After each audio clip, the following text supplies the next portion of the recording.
지난주가 우리 신년 첫 번째 주일이었는데 신명기 6장 4절 5절 두 절 말씀을 읽었습니다.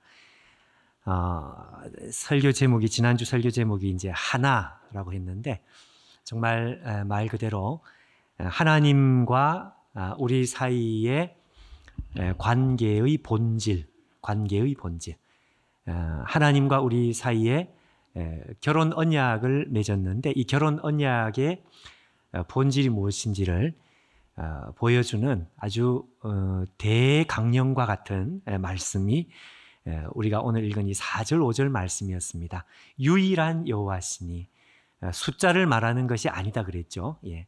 이것은 하나님과 우리 사이에 맺은 이 언약 속에 하나님께서 모든 것을 다 걸고 그리고 우리도 역시 하나님 한 분 외에는 어느 것도 사랑의 대상으로 포함되지 않는 이런 결혼 관계가 하나님과 우리 사이에 맺어진 것이다 그랬습니다.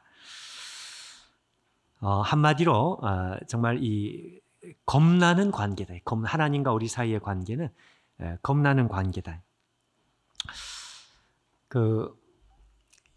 여러분 꿈을 많이 꾸시는지 모르겠는데 이 잠자다가요.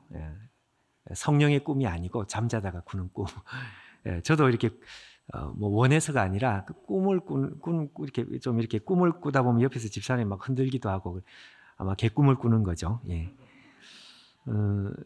제가 가까운 그 후배가 무슨 이야기를 하는가 하면 자기가 꿈을 막 꾸고 그래서 밤에 이제 깊이 이제 꿈꾸고 깊이 자다가 아침에 눈을 벌떡 떴는데 옆에 한 사람이 누워 있더라 이거죠. 당연히 부인입니다. 근데 이제 이 사람이 오랫동안 혼자서 총각으로 직장 다니고 이제 이래 생활을 하다가 결혼을 하고 났는데 그날 밤에 꿈을 이렇게 한참 꾸다가 현재와 과거를 혼돈하고 그러고 이제 아침에 눈을 떠보니까 자기가 그 순간에 이제 결혼했다는 생각을 못한 것입니다. 잊어먹은 것입니다. 내가 결혼했구나 이걸 망각한 거죠. 갑자기 눈 떴는데 웬 사람이 옆에 누워있고 그것도 여성이다 이거죠. 그래가지고 깜짝 놀래가지고 눕고 뭐 이런 보니까 내가 결혼을 했구나. 꿈에 취해가지고. 우리도 여러분 마치 그런 식으로 우리가 믿음 생활을 할 수 있습니다. 이 세상에 그야말로 막 취해서요. 막 이래저래 취해 살다가 어느 순간에 정신을 번쩍 차려보니까 나는 이미 내 인생이 하나님께 이미 드려진 인생, 바쳐진 인생, 남김없이 다 하나님과 그야말로 언약 가운데 내 인생은 벌써 이미 그렇게 드려진 인생이구나. 결혼을 했구나. 이걸 깨닫는 것입니다. 내가 언약 백성이구나. 사실 우리가 지난 주일 예배 가운데 목적, 말씀의 일종의 그 설교의 목적은 그것이 큰 목적일 수 있습니다. 그렇구나. 내가 결혼했구나. 근데 내가 했던 이 결혼은 내가 하나님과 하는 이 언약의 이 결혼은 이게 정말 겁나는 결혼이구나. 그걸 정신을 번쩍 차리고 한번 머리를 흔들고 깨어나는 것. 이게 지난 시간 우리가 설교 시간에 우리가 해야 될 하나의 목적이라고 할 수 있죠. 내 하나님 여호와는 오직 유일하신 여호와니. 자, 그것입니다. 우리는 더 이상 싱글이 아니다. 당연한 이야기 같은데 우리가 정말 많이 잊고 살아가는 것이 사실입니다, 여러분. 더 나아가서 하나님과 우리가 맺은 이 결혼 언약이라는 것은 이거는 그냥 심심풀이로 맺은 언약이 이게 아니구나. 이게 정말 겁나는 것이구나. 왜냐하면 다 드려야 되는 것. 모든 것이 싹 다 그쪽으로 다 들어가는 것이니까. 자, 여러분, 우리가 이것을 생각을 하면서 내가 정말 무서운 언약 관계 속에 내 인생이 벌써 들어왔다는 생각을 하면서 우리가 이제 이 고민을 하게 돼 있습니다. 사실 고민을 해야 합니다. 무슨 고민요? 이렇게 겁나는 사랑의 관계를 이게 완성된다는 것이 이게 정말 쉬운 일이냐 하는 것이죠.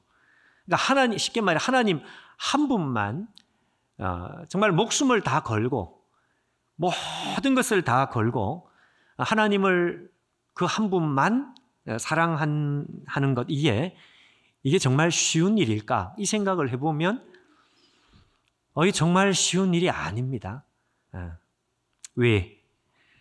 일단 여러분, 우리의 체질 자체가, 죄인의 체질 자체가 하나님을 기본적으로 싫어하는 것으로 출발됩니다. 우리는 하나님을 싫어하는 체질을 타고났습니다.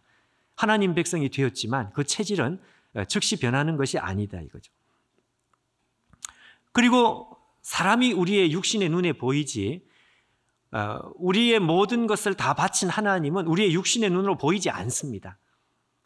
육신의 눈으로 보이지도 않는 그 하나님, 더군다나 그 하나님과 함께 동거하는, 사랑하고 동거하는 이 연습은 우리 안에 전혀 되어지지 않았습니다.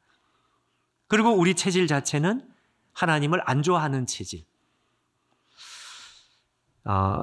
자, 그러니 여러분, 이게 얼마나 우리 앞에 이 신앙의 본질을 생각하면 이게 심각한 문제냐 하는 거죠. 목표는 뭔가 하니까 하나님과 우리 사이에 맺어진 이 관계가 완성이 되는 것입니다. 완성. 여러분, 이 완성이 되는 것은 어떻게 되는 것이 완성이 되는 것일까요?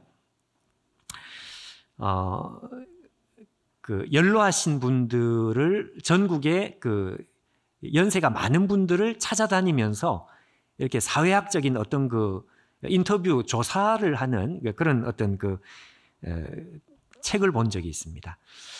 제주도에 할아버지는 102세, 할머니는 98세, 최근이 아니고요. 벌써 몇 년 전에 본 그 기록인데,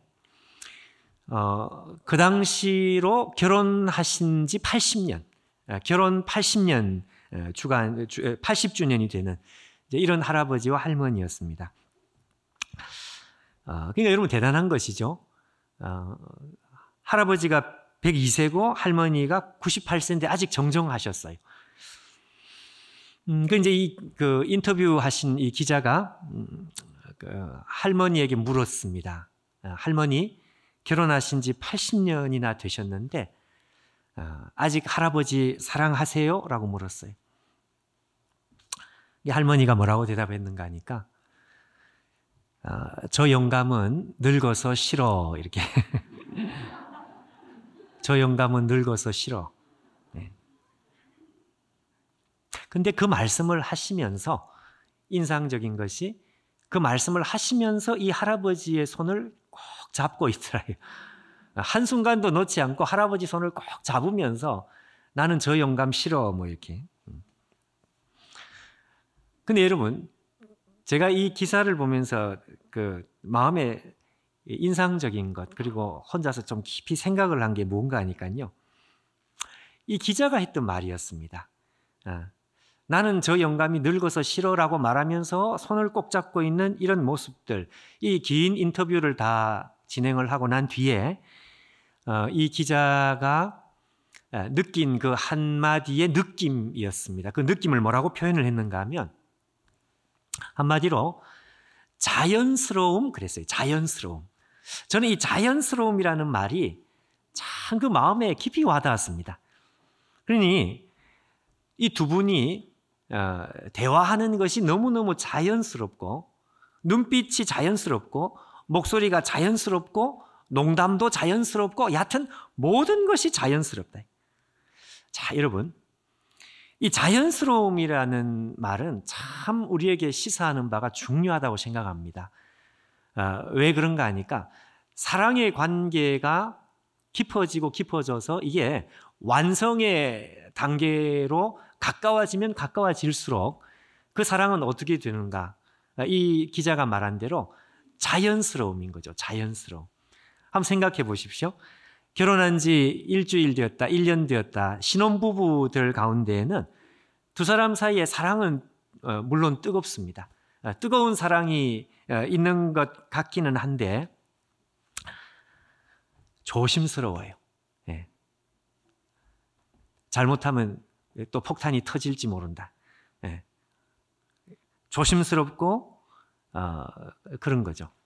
사랑은 뜨거운데, 관계는 뜨거운데 굉장히 조심하는, 그러니까 이게 자연스럽지 않은 것입니다. 제가 오래전에 어떤 분이 하시는 말씀이 결혼하고 나서 한 몇 년 동안은 항상 남편보다 항상 먼저 눈을 떴다, 부인이. 왜? 화장하려고. 그러니까 이제 이 사랑은 하지만 편안하거나 자연스러움은 아직 아닌 거죠. 근데 이제 이 사랑이 성숙하고 완성되고 완성되는 가운데 두 사람의 관계가 너무너무 자연스럽다는 것은 두 사람인데 마치 한 사람을 보는 것처럼, 두 사람이 오래 같이 살면 닮고, 목소리도 닮고, 나중에는 모습도 닮고, 말하는 투도 닮고, 생각하는 방식도 닮고, 이게 이제 자연스러움 아니겠습니까? 여러분, 하나님과 우리 사이의 관계도 마찬가지다 이거죠. 하나님과 우리 사이의 관계가 완성으로 나가면 어떻게 될까요? 예. 거룩하신 하나님과 거룩하지 못한 우리가 처음에 만났을 때는 너무너무 두렵고 또는 너무너무 참 조심스럽고, 예. 그리고 자연스럽지 못하고, 예. 근데 오랫동안 하나님과 함께 이렇게 우리가 성화되어 가고 완성되어 가면 나중에 그 거룩하신 하나님과 우리 사이의 관계가 이렇게 자연스럽게 변한다는 것입니다. 이게 여러분 우리의 신앙의 목적이라고 할 수 있습니다. 완성의 단계로 나가는 것이다. 자, 그렇게 생각을 해보면 이거 참 보통 문제가 아닙니다. 다른 어떤 것도 우리의 사랑의 대상에서 이제 제외가 돼야 되고, 하나님 한 분만 온 마음과 힘과 성품을 다해서 사랑해서 결국은 어디까지 가는가 하니까 이렇게 이 사랑이 하나님과 우리 사이의 관계가 이렇게 자연스러운 관계로, 하나님과 우리가 정말 하나라는 것 같은 그런 인상을 줄 정도로 자연스러운 이런 완성으로 나가야 된단 말이죠. 이게 보통 어려운 문제가 아닐 것이다. 이게 보통 문제가 아닐 것이다. 그래서 여러분 이 4절 5절에 신앙의 대강령, 신앙이란 이런 것이다 라는 것을 정말 제대로 정신을 차리고 나면, 와, 이거 진짜 겁난다 하는 생각을 하고 난 다음에 바로 우리가 고민할 수밖에 없는 것이, 어떻게 이렇게 될 수 있을까? 어떻게 온 마음을 다해서 하나님만 사랑, 하나님은 우리만 사랑, 어떻게 이게 가능할까? 어떻게 이렇게 될 수 있을까?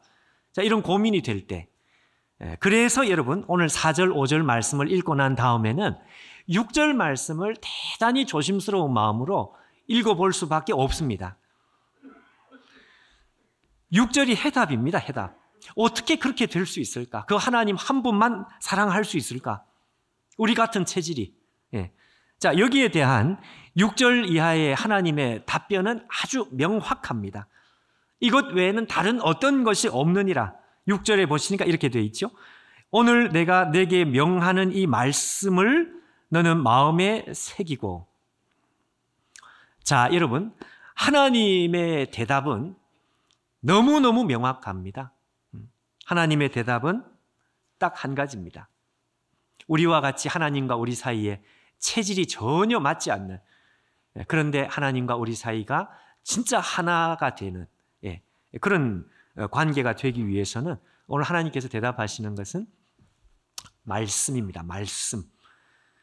하나님의 말씀 외에는 다른 어떤 것이 없느니라. 이 말씀에 이 해답이 있습니다.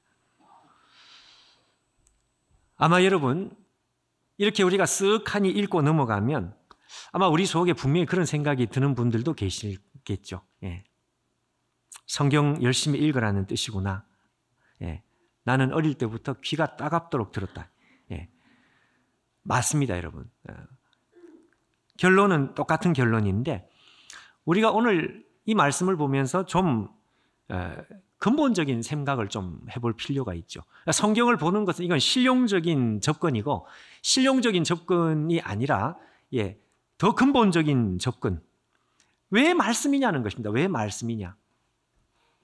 왜 기독교는 기록된 하나님의 말씀에 왜 이렇게 목숨을 걸려고 하느냐? 성경 이 기록된 말씀에 왜 이렇게 집착하는 것인가? 여러분, 그 생각을 우리가 반드시 해야 합니다. 자, 여러분, 우리가 이 고민을 하는 과정에서 우리가 꼭 잊지 않고 한 구절 말씀을 다시 한번 떠올려 볼 필요가 있는데, 요한복음 15장 7절 말씀을 여러분 한번 봐주십시오. 너희가 내 안에 거하고 내가 너희 안에 거하면 무엇이든지 원하는 대로 구하라, 그리하면 이루리라. 약간 익숙한 말씀이죠. 여러분, 여기에 보시면 지금 앞에 나와 있는 이 말씀 중에 이 전반부 말씀이 신명기 6장 4절 5절 말씀하고 똑같은 말씀입니다. 그걸 여러분 우리가 생각을 해야 되겠습니다. 생각해 보십시오. 너희가 내 안에 싹 다 들어옵니다. 그러니까 우리가 하나님 속으로 다 들어갑니다. 우리의 가진 생각이나 우리의 통장이나 우리의 가진 전부 모든 것이 하나님 속으로 다 들어가는 거예요. 그래서 너희가 내 안에 거하고 내가 너희 안에 거한다는 것은 하나님의 모든 것도 우리 안에 다 들어오는 거죠. 그러니까 우리가 하나님과의 관계가 어떻게 형성되는가 하니까 다 주고 다 받는, 그게 여러분 다른 게 아니라 그게 바로 이 하나라고 하는 메시지의 핵심 아니겠습니까? 그 신명기 6장 4절 5절 말씀이 표현만 달랐지 그 속에 있는 담긴 뜻은 똑같은 말씀이에요. 우리의 모든 것이 다 하나님 속으로 다 들어가고 하나님의 모든 것이 우리 속에 다 들어오는 거예요. 근데 여러분, 저 말씀을 보면 요한복음 15장 7절을 분명히 기록한 말씀인 것 같은데 제가 일부러 살짝 틀리게 기록을 했습니다. 뭐가 틀렸는지 눈에 보이시면 대단히 훌륭한 분이십니다. 너희가 내 안에 거하고 내가 너희 안에 거하면이 아닙니다. 성경 기록된 그걸 그대로 다시 정정해서 성경에 기록된 그대로 다시 보면 어떻게 성경엔 기록되어 있는가 하면 너희가 내 안에 거하고 내 말씀이 너희 안에 거하면 이렇게 기록되어 있습니다. 그러니까 상식적으로는 표현상 너희가 내 안에 거하고 내가 너희 안에 거하면 이렇게 하면 이게 맞는데, 아구가 맞는데 성경은 그렇게 말씀하고 있지 않는다 이거죠. 너희가 내 안에 거하고 하나님이신 주님께서 우리 안에 거하시는 이걸 내가 너희 안에 거하라고 말씀하지 않고 내 말씀이 너희 안에 거하면 이렇게 말씀하는 거예요. 무슨 말씀인지 아시겠죠? 하나님의 인격 자체, 예수님의 인격 자체와 말씀을 이걸 동일하게 말씀하시면 똑같은 것이라고 말씀하고 있습니다. 이걸 여러분 중요하게 생각해야 합니다.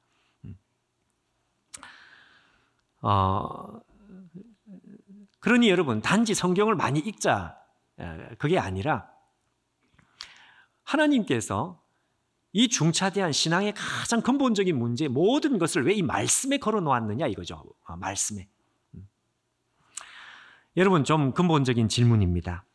신앙이라는 것이 뭐냐 이것입니다. 도대체 우리가 뭘 믿는 것이냐? 여러분 신앙이란 어떤 진리 체계, 말하자면 진리 체계, 하나님은 사랑이시고 하나님은 예수님을 보내주셨고 이게 다 진리 체계입니다.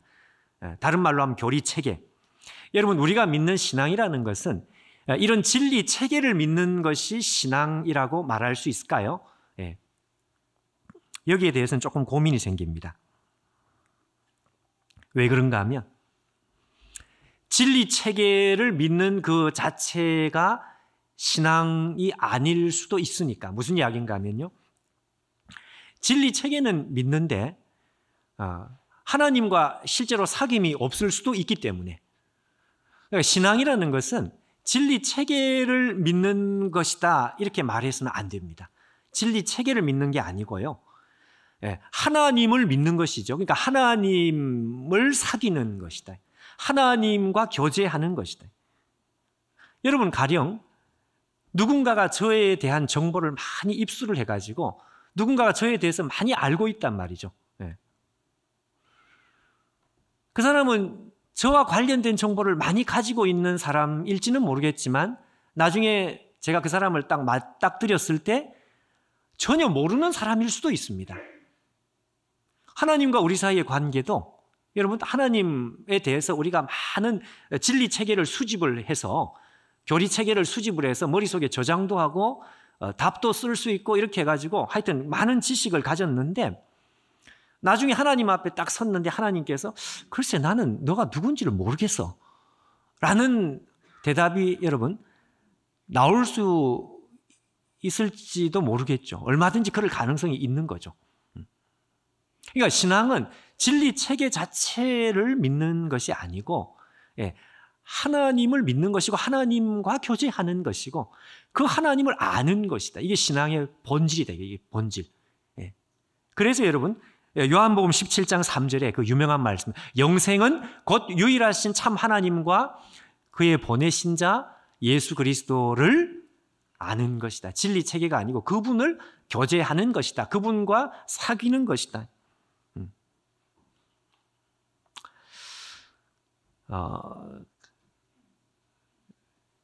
근데 여러분 반대로 말이죠.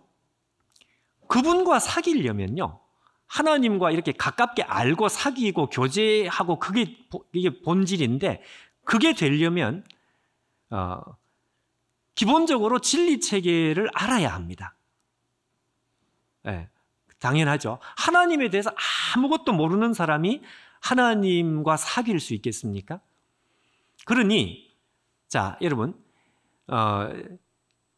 진리 체계와 하나님과 사귀는 것은 이게 사실은 분리될 수 없습니다.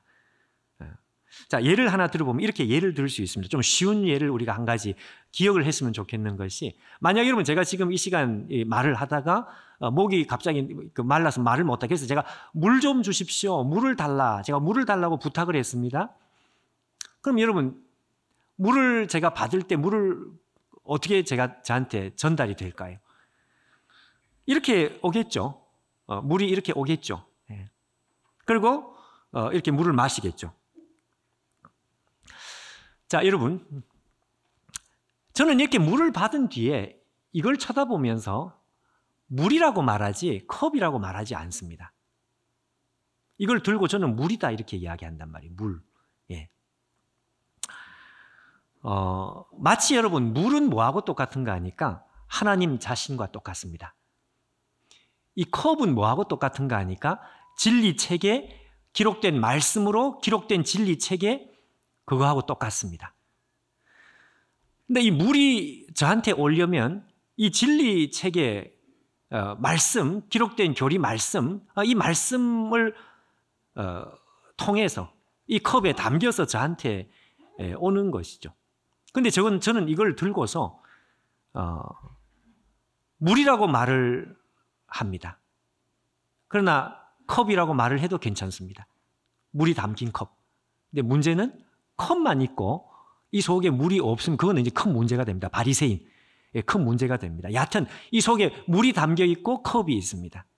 어떤 사람은 이런 이야기를 하면 손 들고, 아유 목사님 컵 없이 물 주는 방법도 있습니다. 물을 한 바가지 끼 얹으면, 그럼 물을 끼 얹으면 저는 그럼 공중에 점프해서 그 물을 받아 마셔야 되나요?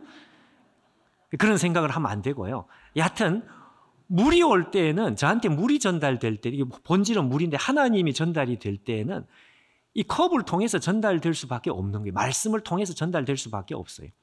자, 그래서 여러분, 우리가 뭘 믿느냐? 하나님을 믿는데 이 하나님과 말씀은 이게 분리가 되지 않습니다. 분리가 될 수 없는데 이게 이제 분리가 되면 큰 문제가 돼요. 아까 방금 제가 말씀한 대로 바리새인처럼 컵만 들고 가지고 컵만 들고 안에 하나님은 없다면 그건 진짜 큰 문제가 되는 거죠. 그거는 안 되는 것이고, 여하튼 이 물과 이 컵은 분리가 되지 않아요.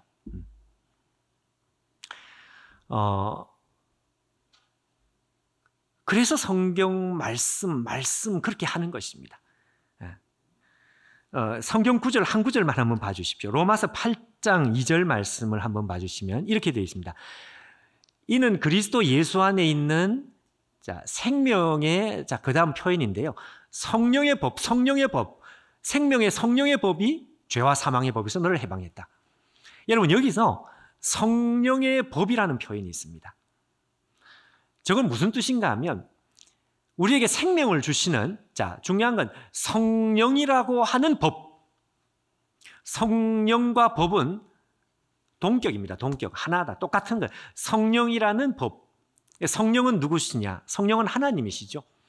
인격을 가지신 제3위 하나님 자신이십니다. 근데 법은 뭔가 하니까 율법, 기록된 하나님의 말씀. 근데 오늘 성경은 뭐라고 우리한테 표현하는가 하니까 성령이라고 하는 말씀, 성령이라고 하는 법. 그러니까 성령은 말씀과 이게 분리가 안 되는 것이다. 이게 분리가 안 되는 것이다. 그렇게 말씀을 하고 있습니다. 자, 그러니 여러분, 말씀이 없으면 하나님도 없어요. 말씀이 없으면 신앙도 없습니다. 말씀이 없으면 컵이 없으면 물도 없습니다. 하나님과 우리가 동행한다. 그 말은 말을 바꾸면 말씀과 동행한다. 그렇게 하면 되는 거예요. 그래서 여러분, 기독교의 신앙은 처음도 말씀이고 끝도 말씀입니다. 이 말씀이 전부입니다.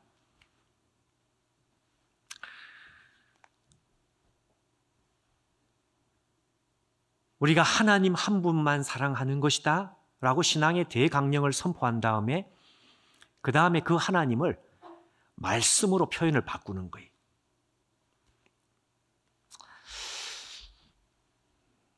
그래서 오직 말씀입니다. 그런데 여러분 여기서 한 걸음만 더 나가가지고 그런데 오늘 성경은 뭐라고 설명을 하는가 하니까 이 말씀을 여러분 6절에 마음에 새긴다는 표현을 하거든요. 그런데 이 마음에 새긴다는 것을 우리가 유의해서 봐야 합니다. 왜 그런가 하니까 성경 자체가 마음에 새긴다는 것이 이게 뭘 의미하는지를 설명을 하는 거예요. 만약 저걸 설명을 안 했으면 그냥 마음에 잘 담아두라는 뜻이구나. 그게 아닙니다, 여러분. 그 다음 절을 보십시오. 7절, 8절을 한번 보십시오. 마음에 새긴다는 것은 이런 뜻이다 이거죠. 자녀에게 부지런히 가르치며, 이건 흘러 넘치는 것인데, 그 다음에 잘 보십시오. 집에 앉았을 때, 길을 갈 때, 누워있을 때, 일어날 때 이 말씀을 나누고 강론하고 8절 9절에 이렇게 되어 있습니다. 그것을 네 손목에 메고 미간에 붙이고 내 집 문 설주에 붙이고 바깥문에 붙이고 어떤 사람이 이 경치를 봤는데 이게 평상시에 도저히 볼 수 없는 정말 어마어마한 경치를 말할 때 그 경치를 아름다운 경치 그렇게 표현하지 않고 비상식적인 경치 그러더라고요. 그래서 제가 한 가지 배웠습니다. 저렇게 표현을 하는구나. 너무 맛있는데 이 맛이 그냥 이거 어떻게 표현할 방법이 없으면 이걸 비상식적인 맛 뭐 이런 이야기를 하더라고요. 여러분 오늘 하나님께서 하시는 이 표현은 이게 비상식적인 표현입니다. 아니 어떻게 이렇게 표현을 하실까요? 그냥 열심히 읽어라 내지는 열심히 그냥 붙들라 뭐 이렇게 하면 될 텐데 그렇게 안 하고 손목에 미간에 집 문설주에 바깥문에 누워 잘 때든지 일어날 때든지 집에 있을 때든지 길에 갈 때든지 도대체 이게 어떻게 되는 것이냐. 어릴 때 미술 시간에 저는 미술을 잘 못했으니까 미술 시간에 이렇게 그림을 그리고 물감으로 그림을 그리면 선생님이 옆에 와서 그때 무슨 이야기를 했는가 하니까 야 아주 물감으로 떡칠을 했구나 떡칠을. 여기 떡칠입니다. 떡칠.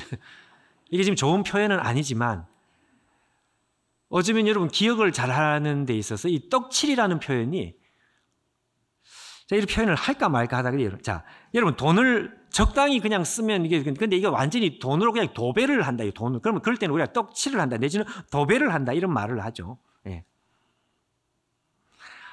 하나님께서 말씀하시는 이 표현들은 그냥 우리의 머리에 그냥 기억을 하는 그런 정도가 아니고요. 이건 그냥 온 놀라운 삶의 구석구석에 좀 표현은 죄송하지만 하나님 말씀으로 그냥 완전히 도배를 하는, 정말 떡칠을 하는 것 같이 도배를 하는, 손목에 메고 미간에 붙이고 문 설주에 붙이고 바깥문에 길어 누웠을 때, 앉았을 때, 집에 있을 때, 밖에 있을 때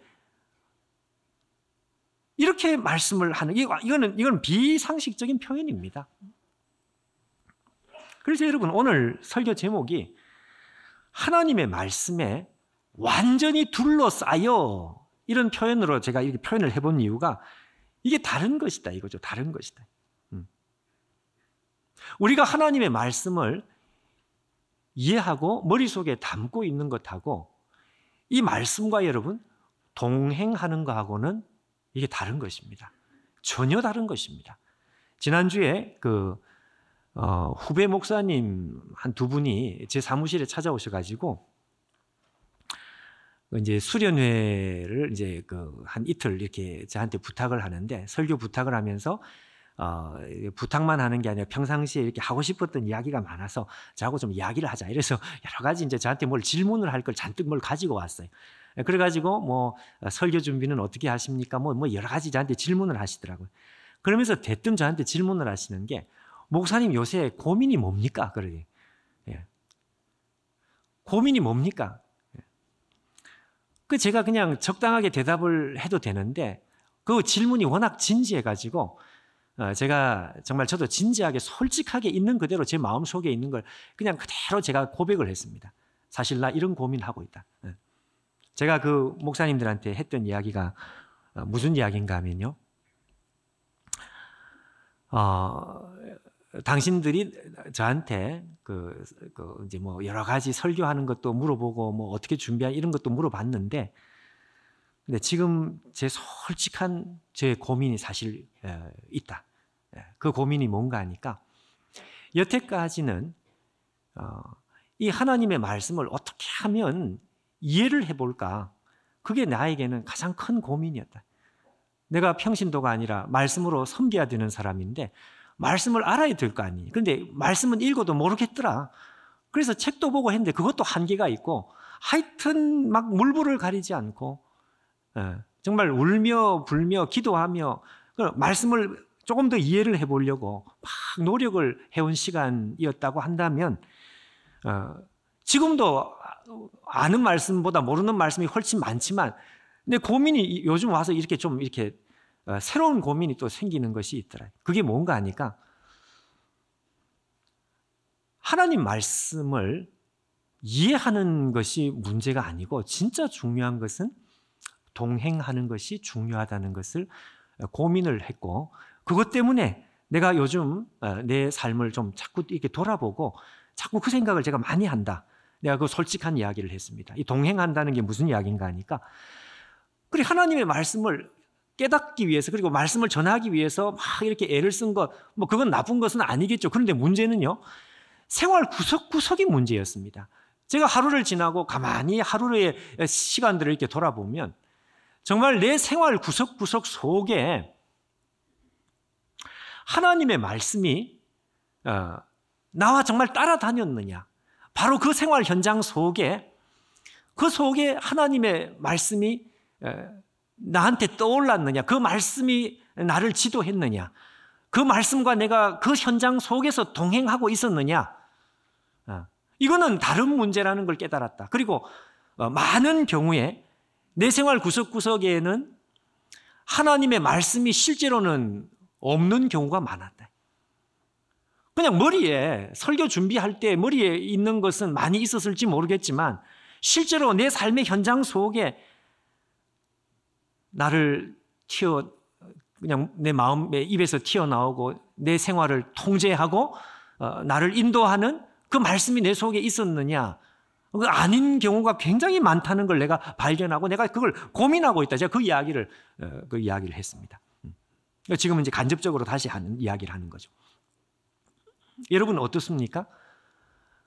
우리가 하나님 말씀을 머리로 많이 알고 있지만 실제로 여러분 우리의 생활 현장 속에 그 말씀이 우리를 통제하는 순간이냐라고 묻는다면 한번 여러분 우리가 봐야 합니다. 하나님께서 오늘 요청하는 건 바로 그 요청인데, 자 여러분 예를 들어서 엄마가 아이한테 초등학교 학교 가는 아이한테 이런 이야기를 할 수 있죠. 늘 하는 말. 오늘 학교 가면 떠들지 말고 선생님 말씀 잘 들어. 자, 그런 이야기를 엄마가 했습니다. 여러분, 학교에 가는 아이가 엄마 이야기를 듣고 자, 아이의 입장에서 엄마가 하는 그 말을 이해를 못했을까요? 엄마가 하는 말이 해석이 안 된 문제인가요? 아니죠. 엄마가 지금 무슨 말을 하는지 이 아이는 잘 알아요.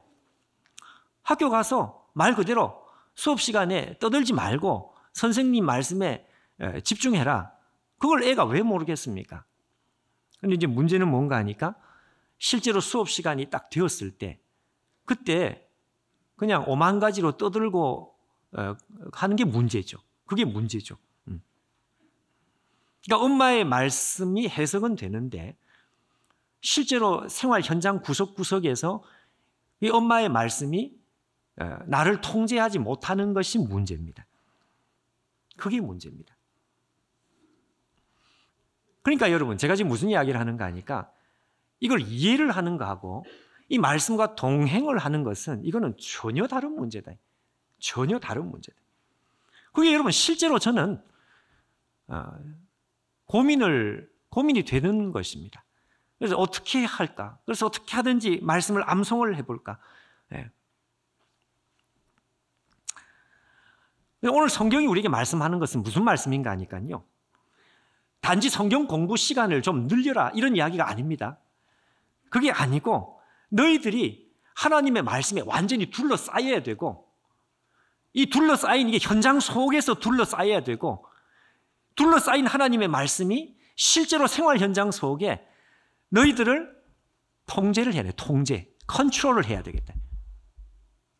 그렇게 해야 하나님과 우리 사이에 이 겁나는 사랑의 관계 이게 그때 비로소 완성으로 나간다 이것입니다. 그렇게 안 되면 이 관계는 완성되지 않아요. 자연스러운 관계로 발전되지 않아요. 집에 앉았을 때, 길 갈 때, 누워있을 때, 일어날 때, 손목에, 미간에, 집문 설주에, 바깥문에. 자, 여러분, 이게 어떻게 상식적인 표현입니까? 이거는 온통 말씀입니다. 우리의 삶을 가득 채우고 생활 구석구석에 하나님의 말씀과 그야말로 동행하는. 여러분, 여호수아 14장 7절 말씀을 한번 봐주십시오.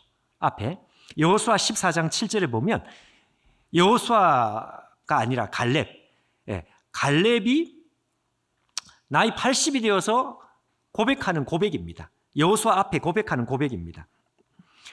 내 마음에 성실한 대로 내가 모세한테 보고했다. 저게 무슨 말인가 하면 여러분 잘 아시는 내용 있죠. 가데스바네아라는 곳에 가서 12명의 정탐꾼이 갔는데 그중에 여호수아와 갈렙 두 사람만 믿음의 고백을 했고 나머지 그 정탐꾼들은 전부 악평을 하고 안 된다. 우리는 못 들어간다. 저 가나안 땅에 절대로 못 들어간다.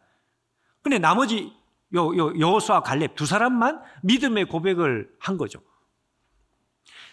그리고 나서 40년이 지난 후에 이 갈렙이 40년 전의 시간을 회상을 하면서 지금 이 말을 하는 것입니다. 내가 그때 믿음의 고백을 할 때 그때 내 마음에 성실한 대로 모세에게 보고했다 그 말입니다.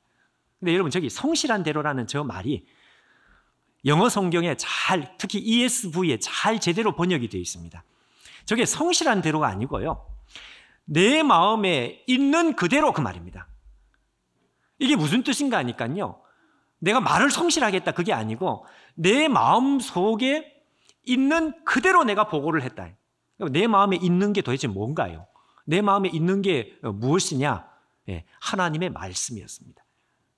하나님의 말씀이 내 속에 있어서 그날도 그 순간에도 그 말씀이 나를 통제하고 나를 재촉하고 나로 생각하게 하고 나를 컨트롤하는 그 하나님의 말씀이 내 속에 있었는데 내 속에 있는 하나님의 말씀 그대로 말씀의 원리 그대로 내가 모세에게 보고했다.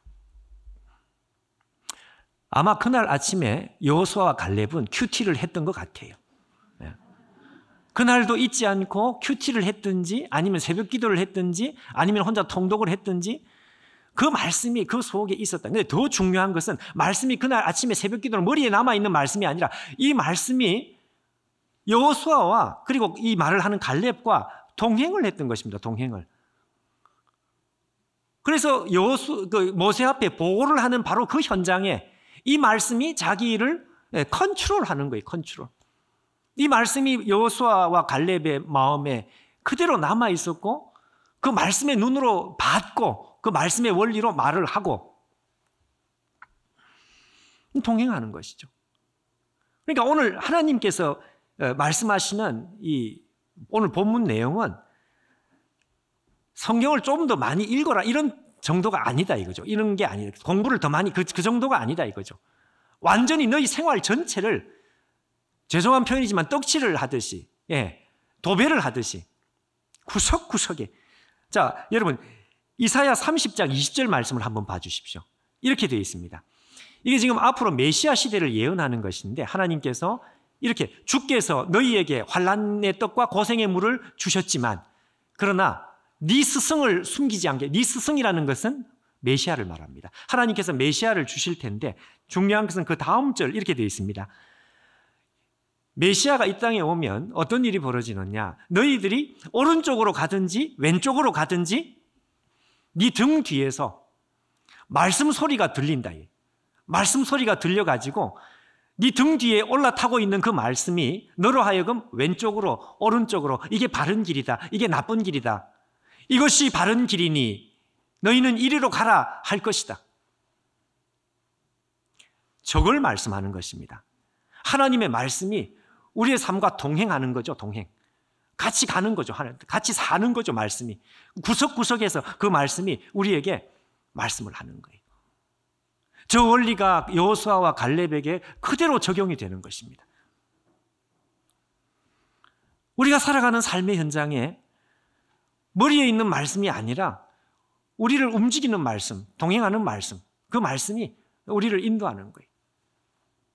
또 이렇게 이야기하니까 어떤 분은 하나님 내가 오늘 버스 탈까요? 지하철 탈까요? 그런 거는 하면 안 돼요, 여러분. 그런 뜻이 아닙니다. 등 뒤에서 하나님께서 버스 타라. 등 뒤에서 지하철 타라. 싼 거 타라 이러시겠죠. 싼 거 타라.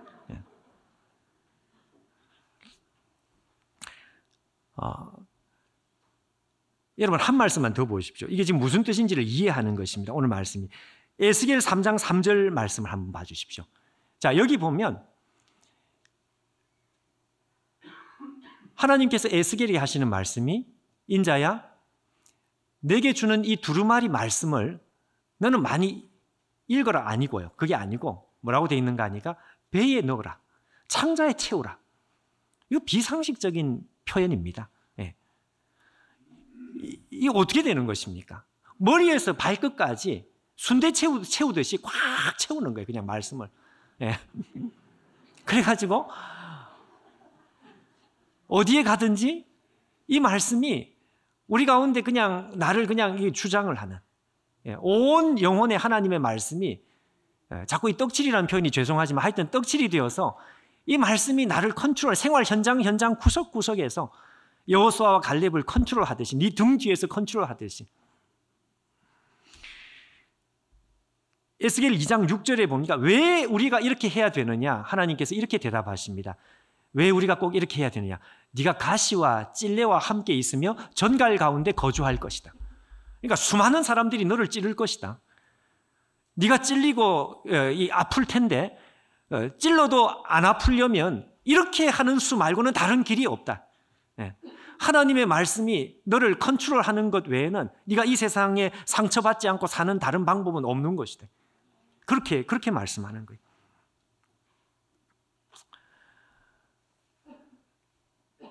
여러분 하나님의 말씀밖에 없다고 말씀해요. 이 말씀은 그냥 성경 많이 읽어라 정도가 아니다. 그리고 여러분 이 말씀과 동행을 해야 합니다. 그래서 매일 여러분 우리 장로님들 가운데 그 말씀하셨어요. 우리 장로님 한 분이 새벽 기도하기 전날 주무시기 전에 저기 자기 전에 다음날 새벽기도 본문을 한번 읽는데 10분도 안 걸린대. 10분이 뭡니까 여러분? 요즘같이 골로새는 한 절 읽으면 5분, 3분도 안 1분도 안 걸릴 때도 있어요. 근데 그렇게 읽고 아침에 눈을 뜨니까 이게 너무 다르더라. 자, 여러분, 어떻게 하면 이 말씀이 우리 안에 꽉 채워지게 할까요? 그 채워지는 정도가 아니라 생활 현장 속에 이게 우리를 통제하고 우리 속에 이것이 말하는 속에 생각 속에 튀어나오게 만들, 어떻게 하면 그렇게 할 수 있을까? 여러분, 이것이 오늘 우리의 고민이 되어야 될 것입니다. 암송이 최고입니다. 여러분, 암송이.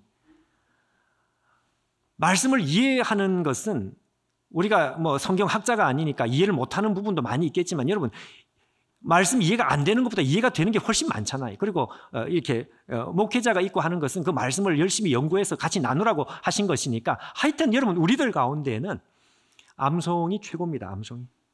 온해놓은 성경 통독 여러분 하시는 그거 한 10분 걸릴까요? 예. 그 얼마 안 걸리죠. 예. 이걸 여러분 우리가 함께 혼자 할 것이 아니고 함께 하는 것입니다. 예. 내 혼자 하는 것보다 우리 어저께 특별 새벽기도 마지막 시간에 말한 것처럼 우리의 선의 한계를 뛰어넘기 위해서는 악의 한계를 뛰어넘게 만드는 것도 공동체고 선의 한계를 뛰어넘게 만드는 것도 공동체. 우리가 함께 하면서 서로 코에 코를 꿰고 같이 이렇게 하면서 이게 시너지 효과를 만들고 그 뛰어넘는 것이죠. 말씀을 채우는 거예요, 서로. 이것 외에는 다른 길이 없습니다, 여러분. 그 중학생 아들을 둔 그 아버지가 중학생 아들이 학교에서 성적표를 가져왔는데 정말 말 그대로 꼴등이었습니다. 제일 끝이었다 그래요.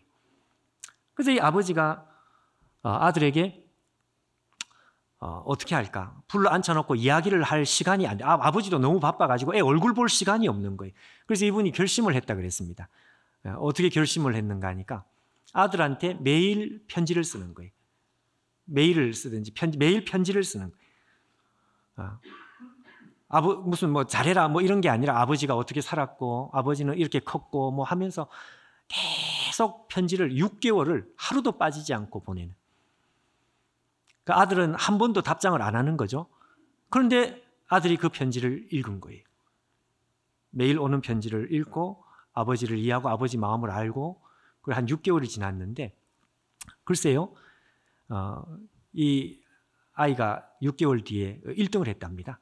진짜 일어난 이야기, 1등. 그런데 그러고 나서 이 무슨 책이 책 제목은 제가 모르겠습니다. 하여튼 책이 만들어져. 그 책을 냈다는 것까지만 제가 봤습니다. 마치 여러분 그와 똑같습니다. 하나님께서 우리에게 말씀하십니다. 계속 말씀하십니다. 예레미야서에 보면 아침부터 저녁까지 부지런히 말씀한다 그랬어요. 하나님의 음성이 기록된 말씀으로 우리 가운데 계속 들려지는. 여러분, 이 말씀을 우리가 듣고 이 말씀이 머릿속에 있는 정도가 아니라 여러분 이 말씀과 말 그대로 동행을 하고 우리의 마음을 움직이고 동행을 하는 이런 자리까지 갈 때 여러분 그때 비로소 우리의 신앙은 달라지게 됩니다. 이것 외에는 다른 길이 없습니다. 말씀에 그야말로 둘러싸여야 돼요. 오늘 성경 좀 많이 읽자 정도가 아니고 그 정도가 아니고 완전히 그냥 둘러싸이는. 그래서 하나님과 우리 사이의 관계가 시간이 가면 갈수록 교제와 교제가 일어날수록 자연스러워지는 정말 겁나는 사랑의 관계죠. 하나님과 우리 사이에 그 겁나는 사랑의 관계가 이와 같이 자연스럽게 완성되어지는 길은 하나님의 말씀 외에는 다른 어떤 것이 없다. 그러니까 말씀은 우리의 신앙의 말 그대로 전부입니다. 전부. 처음이고 끝이고 전부입니다. 왜냐하면 말씀은 하나님 자신이기 때문에. 2023년 여러분 이 한 해 동안 오늘 이 우리의 신앙의 대강령이라고 했던 이 6장 4절 5절 말씀이 하나님의 말씀으로 우리를 인도한다는 것을 우리가 깨닫고요. 우리가 정말 이 말씀을 동행하는 우리를 컨트롤하는 말씀이 되도록 이것이 오늘 우리의 결심이 되어야 되겠습니다.